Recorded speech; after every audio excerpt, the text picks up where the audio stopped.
It's an At the Office edition of the East Bank Sports Show, serving up the hottest sports takes from right here in Cleveland, Ohio. It's your hosts, Noah, John, and Eric. Welcome back into the East Bank Sports Show, At the Office edition. It's just me and Eric today. Eric, explain to the viewers real quick before I go on my rambling that I do at the beginning why John isn't here.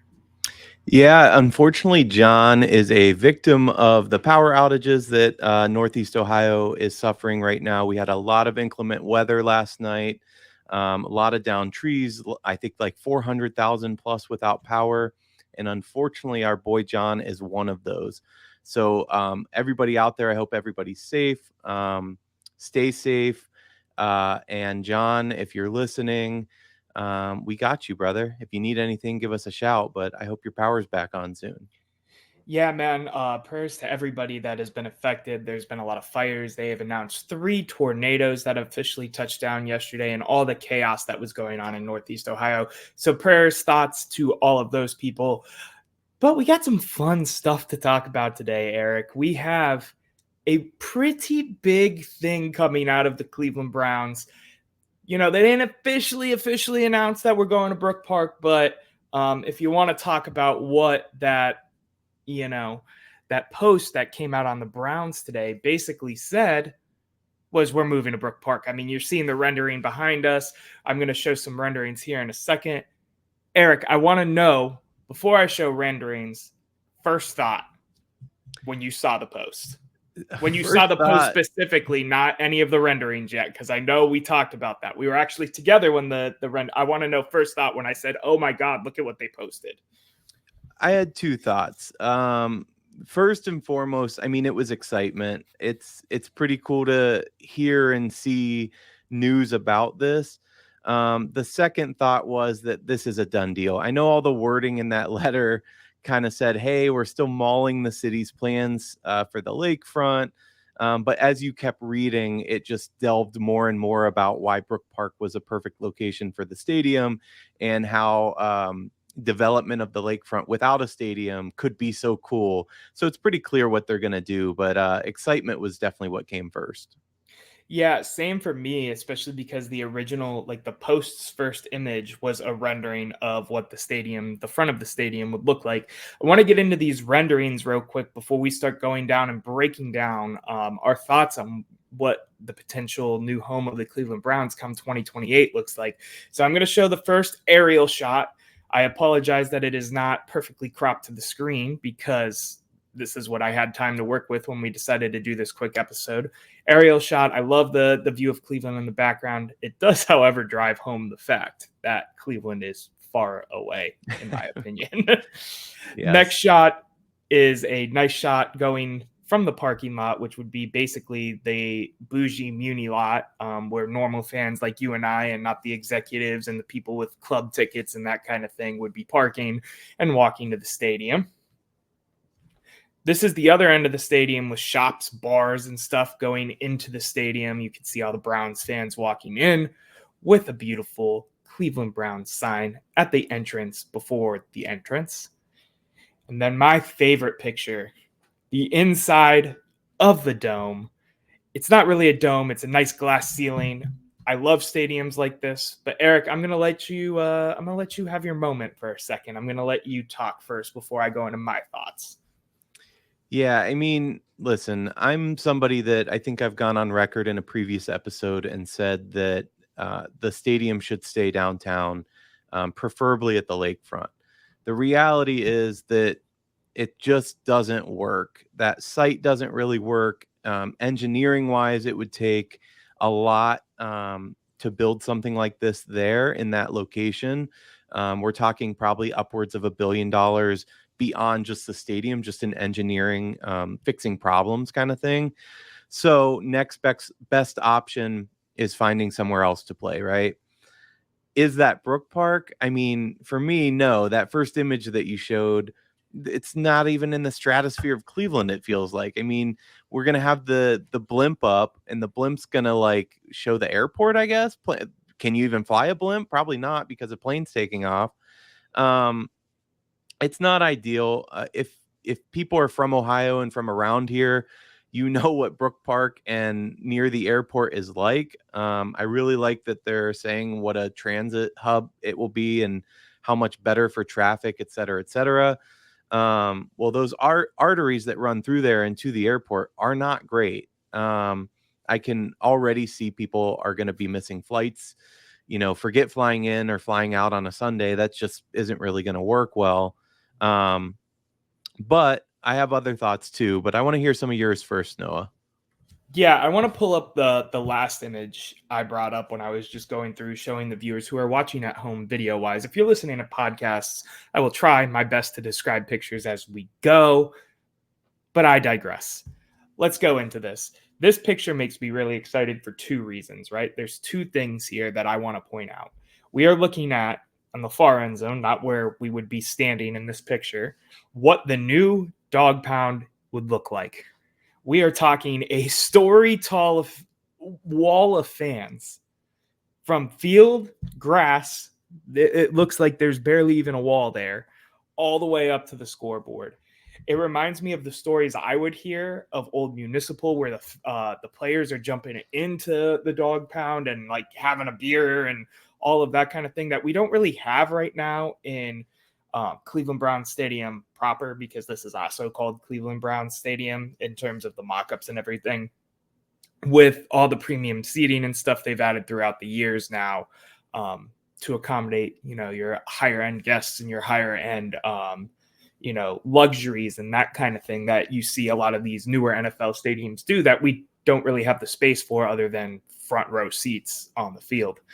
That gets me really excited, because it just gives me this classic like spirit section, bleachers, kind of like you're in high school and you're getting rowdy and you're ready for the team to win type of vibe.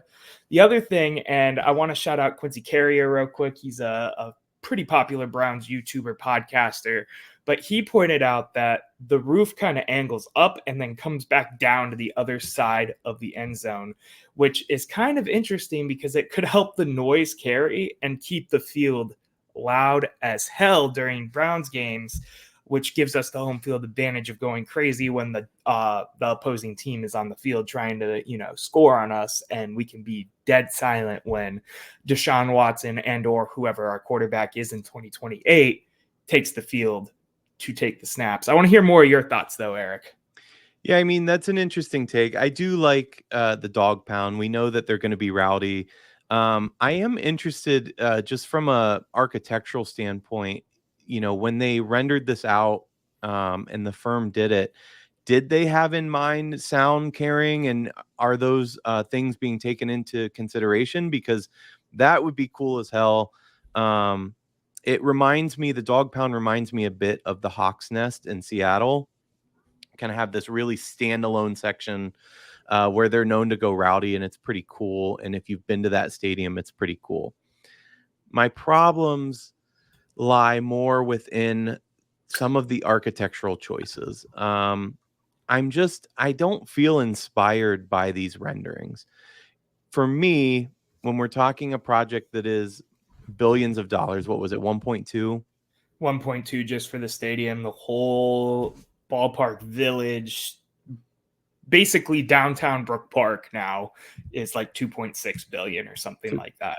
2.6 billion. I want to go in order. Bring the images back up. Okay, give me 1 second. This is the first one I showed. All right. So let me just pick this apart one by one.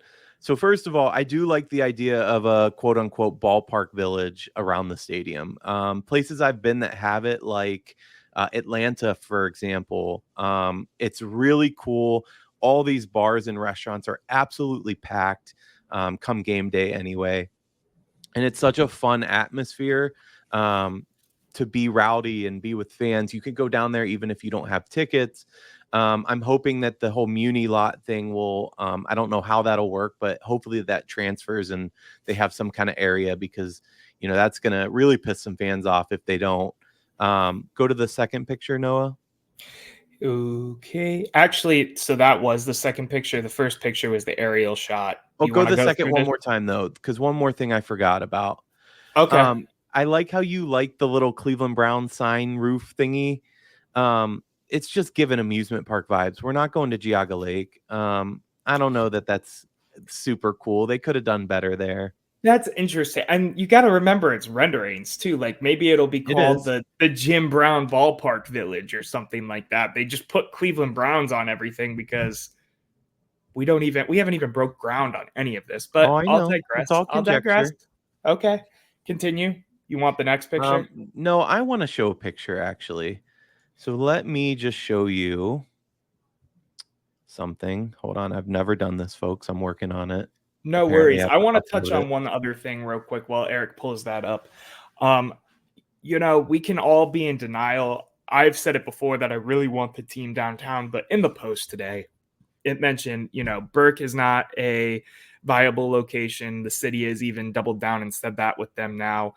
I want to mention the fact that, we can renovate the Browns Stadium where it is now, but as Eric said, as we were getting into talking about the stadium, it's just not the best location for a stadium anymore. There's no real parking around it. There's a lot of issues there. Eric, I'm going to let you pull up your image now, though.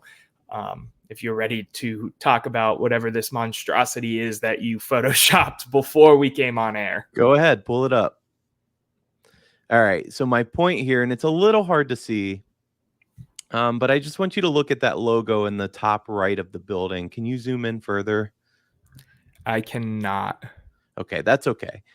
My point here is, though, that it looks like a corporate campus.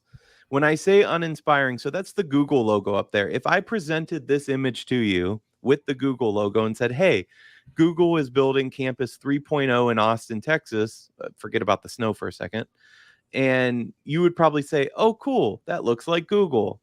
It doesn't give me Cleveland Brown vibes. It doesn't give me stadium vibes. It gives me corporate park, and that's where it's just lacking for me. So when I say uninspiring, that's what I mean. What are the things that are going to make this stand out and be unique? We're talking about, the next 25 years or so of a stadium that's going to be kind of a crown jewel, especially in Brookpark. It will be the crown jewel.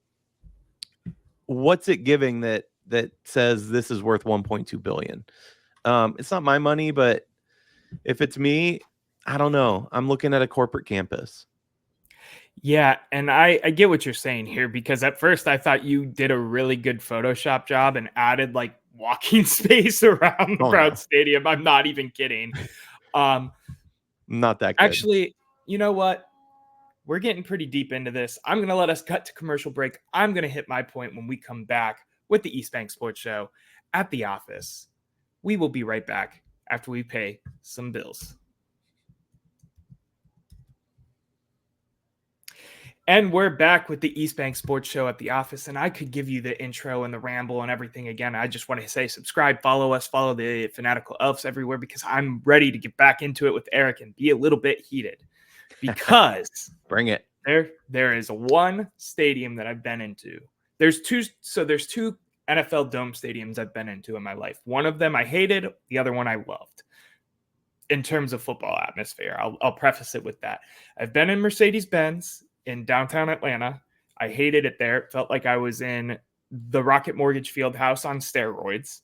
Felt like I was in a basketball arena, which is fine for the events that I was there for. I was there for a Kanye concert.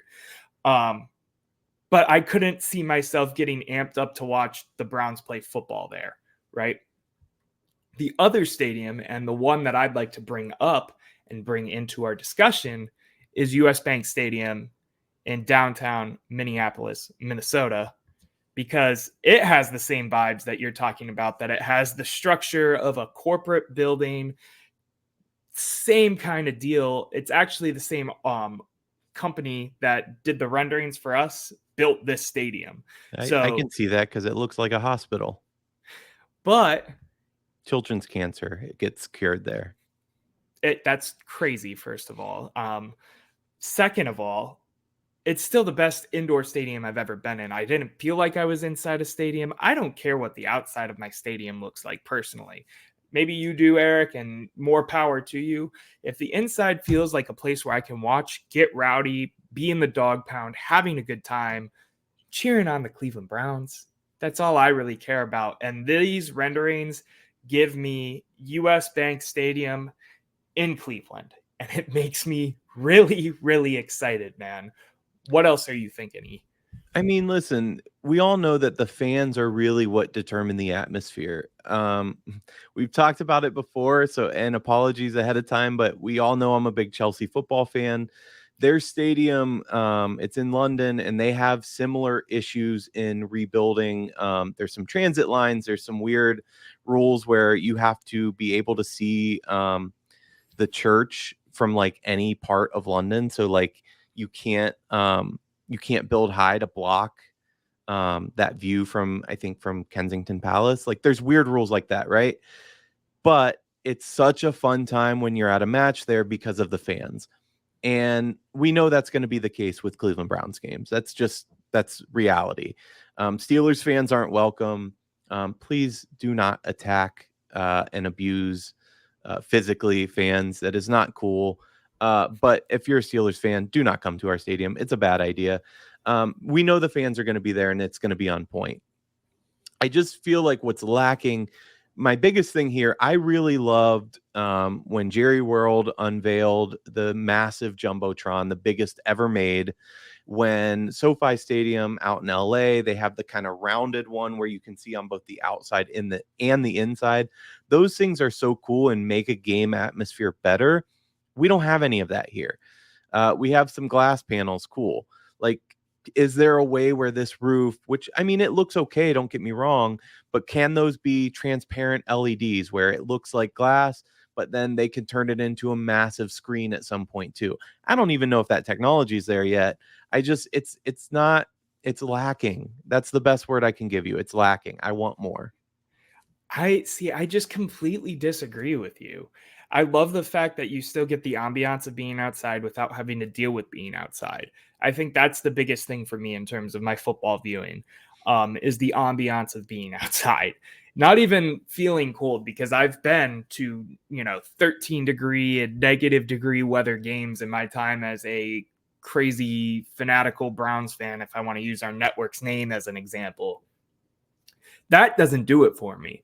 But feeling like I'm watching football when I should be watching, Donovan Mitchell pull up a three is what throws it off for me. So this is the perfect middle ground, I think, in terms of those people that maybe wanted a retractable roof, which, if anybody knows the logistics of a retractable roof, there's no point to do it because it takes so long to pull the roof back. Put it back on if there was inclement weather. It's just way easier to just leave the roof on all the time. Let me say this. It is pretty cool. I've been to Mariners games where it starts to rain, and yes, you have to wait like 20 minutes, but you see the roof moving. It is pretty damn cool. I do wonder, I assume, again, I'm not an architect, I assume they have these things figured out, but most Browns games are played at 1 p.m. Is the sun going to be an issue on the glass and or metal up there? Is it going to reflect weird into fans' eyes? Hopefully not players' eyes, things like that.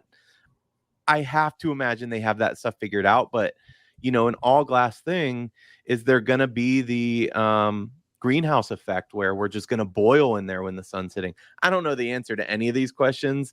I would imagine people way smarter than I am have figured this out, but interesting things to note with this design.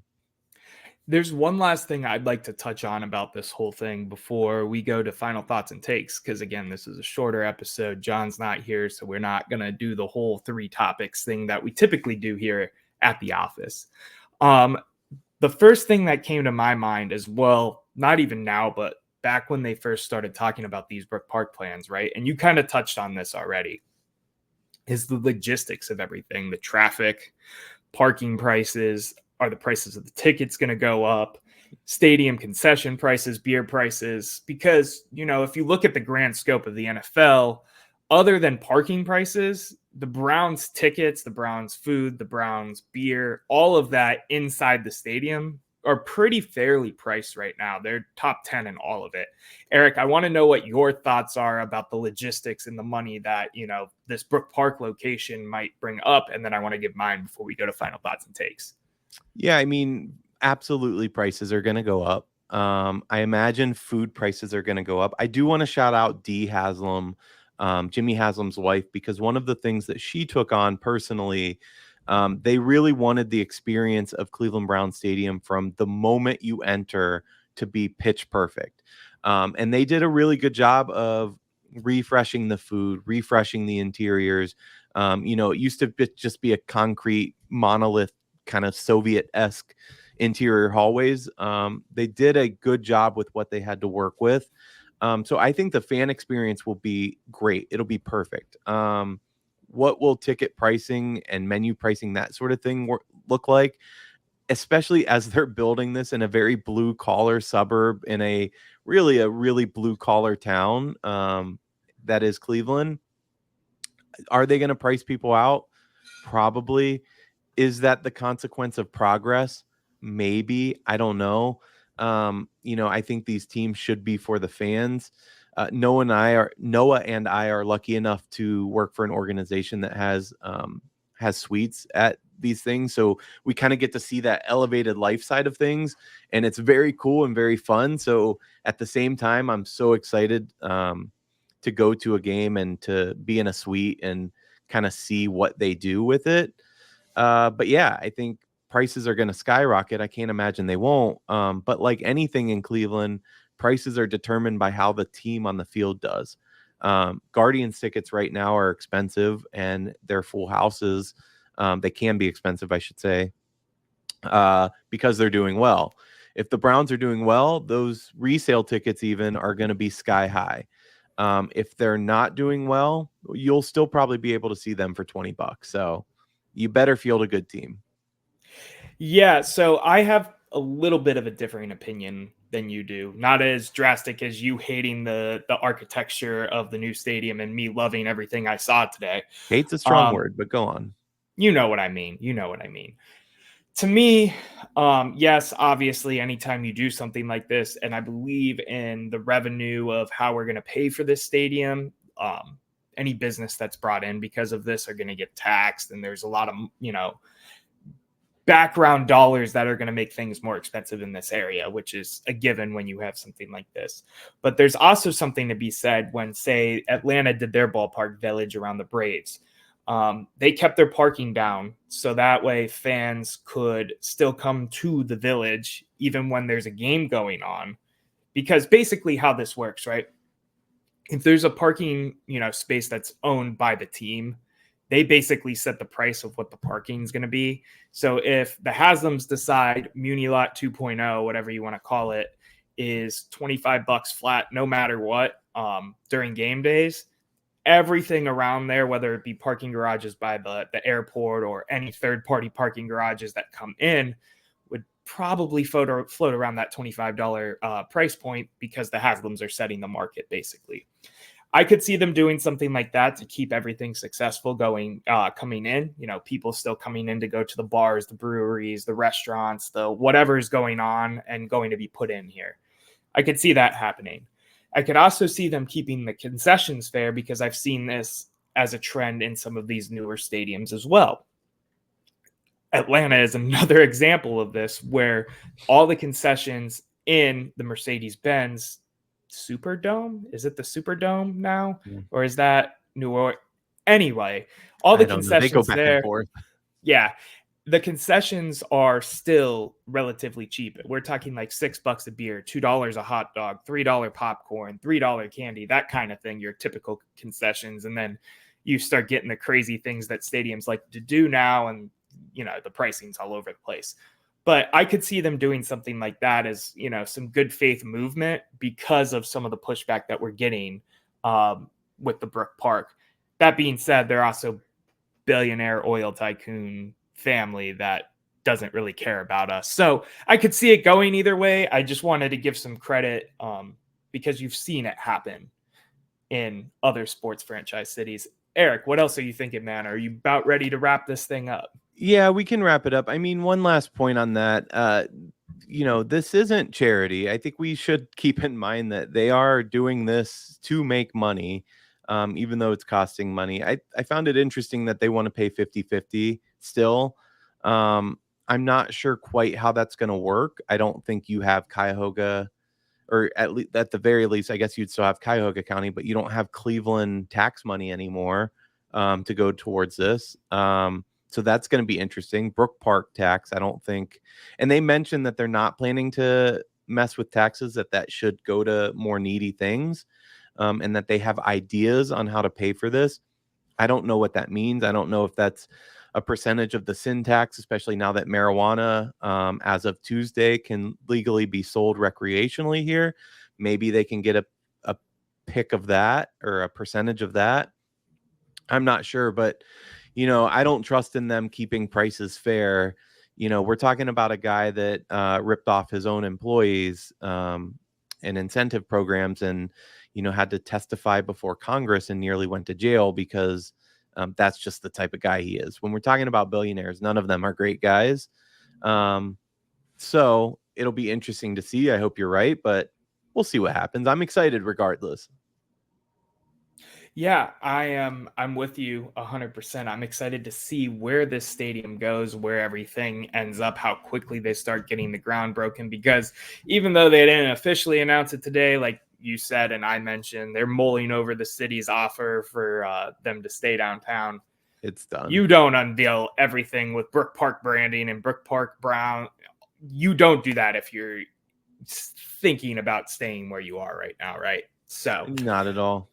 We're going to move into final thoughts and takes. Eric, we're going to keep this quicker because we're already coming up on a half hour, and I wanted to keep this between 10 to 20 minutes, but that's just what happens when you're having a good conversation. Final thoughts and takes, but this one's with a twist, and I didn't tell you this until right this very second. Do you think Brandon Ayuk is going to be a Cleveland Brown? Why or why not? I have another final take after this, so sorry. I always got to break your rules. I don't know. I don't think so, because I don't think there's much incentive on San Fran's side to get this done. Pittsburgh, it was noted, was turning them down. They didn't want to give up a player. I hope we don't give somebody up that, I think him in addition to Cooper is exciting for me. Swapping them, I think he's probably a little bit better at this point in his career, but it doesn't get me as excited. So my answer is going to be no. I think he'll still be in San Fran at the start of the season, but who knows? And then I have one more final take, but you go first. Yeah, I'll make mine quick because my answer is I don't even care at this point. I'm so sick of hearing, oh, well, now he says he wants to go to the Commanders. Oh, now he's going to New England because they're offering money. Oh, now he likes the Browns because they're offering, a fully guaranteed contract as we do. And we have a chance to win a Super Bowl here. Like, I'm so overhearing about it. It's almost to the point. I was like this with the Deshaun Watson thing, mainly because I was on vacation. And then when he said he was out on Browns, I stopped paying attention. And then I pick up my phone and he comes to Cleveland. So I don't care at this point. I'm happy with our receiving room as is. Brandon Ayuk would be a great addition and or subtraction to addition if Amari Cooper is the trade piece. That's a whole nother debate for another day because we might not even do it. Go ahead with your final take. Yeah, final take. It's a bit more serious of one, just because of the weather that's rolled through here. First of all, if you're tracking serious weather, you should do so with Channel 19, their first alert weather. I'm a bit of a homer here since I work for them, but it is the most accurate, certified most accurate for 19 years running. But the more serious note that I wanted to point out, every time that we have serious weather, and our weather team has to cut into coverage, whether that be sports, golf on Sunday, whether that be primetime, Big Brother, whatever's going on. They do so with the intent that their coverage could help save lives. And every single time we get notes and emails, our GM gets calls of how pissed off people are because they cut into their regularly scheduled programming. And I just want to say, like, give them a break. They're doing that. They don't want to cut in and interrupt your shows, but they're doing that so grandma who doesn't have a cell phone can know that she needs to go to the basement and not get taken out by a tornado. This stuff is serious and it does save lives. And that's why, our meteorologists do what they do and come in on their off time to do that. So, I hope everybody out there gets their power back and is okay. But just remember that they are trying to keep people safe. I couldn't have said it any better myself, Eric. Thank you, everybody, for tuning in to this special-ish edition of the East Bank Sports Show at the office. Make sure you hit the subscribe button. YouTube analytics tell me 99% of you that watch our videos are not subscribed. Please subscribe. It helps us grow the channel a ton. Hit us up on Instagram. Give us a follow there, as well as TikTok. We post content on TikTok and Instagram about 5 days a week. It depends how many times I remember during the week, but typically I'm good about it with 5 times. Make sure you check out everybody else at the Fanatical Elves Network. And until next time, Cleveland, whether that be tomorrow because John gets power, next week with Matt when we talk more Cleveland Browns news, or maybe there's another breaking news episode that I gotta feel like I gotta hop on with Eric or Matt or John or Blake or anybody who's ever been on the show before to talk about it. Until that time, Cleveland, have a great week.